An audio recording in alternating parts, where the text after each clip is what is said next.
জীবনটা ওয়ানের সঙ্গে লেগে গিয়েছিল, কিন্তু অনগড বিশ্বাস করেছিলাম মাই লাইফস্টাইলকে। পারপাসটা ছিল এটা যে 28 লক্ষ টাকা এই মাই লাইফস্টাইল থেকে আমি দেবো। জীবনের একটা বছর পরিশ্রম করেছিলাম, আর জীবনে পেছন ফিরে তাকাতে হয়নি। কারণ কেন জানেন? আজকের দিনে গর্ব হয়। ও ছোট্ট একটা ডিসিশন নিয়েছিলাম, পারপাস ছিল যে আমি এই বিজনেস থেকে আমার ঋণগুলি শেষ করব। কিন্তু আজকের দিনে কি হয়েছে জানেন? ও ছোট্ট একটা পারপাস আজকে গর্ব হয়। কারণ কেন জানেন? আজকের দিনে গভর্নমেন্টকে ইনকাম ট্যাক্স আর জিএসটি আমি 55 লক্ষ থেকে 60 লক্ষ টাকা প্রতি বছর আমি পে করছি। 50 থেকে 60 লক্ষ টাকা। ছোট্ট একটা ভিশন, ছোট্ট একটা পারপাস। আর যদি আপনার কাছে যে পারপাস থাকে তাহলে একটা কাজই করবেন। সেটা কি জানেন? সেটা স্যার বলেছে, রোজ ডেলি রোজ কোথায়?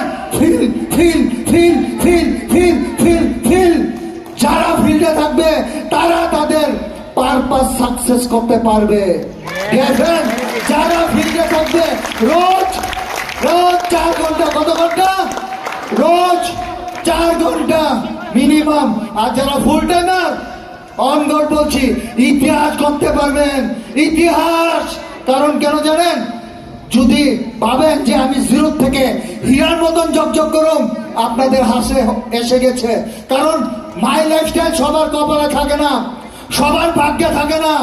আপনারা মাই লাইফ শুনতে পেরেছেন, মাই লাইফ করছেন, তাই আপনাদের ভাগ্য ছিল বলে মাই লাইফস্টাইল পেয়েছেন। এখন কার ভাগ্যে ইতিহাস লিখবেন আর কার ভাগ্যে ছেড়ে দেবেন সেটা আপনাদের উপর নির্ভর করবে। আমার খিদে ছিল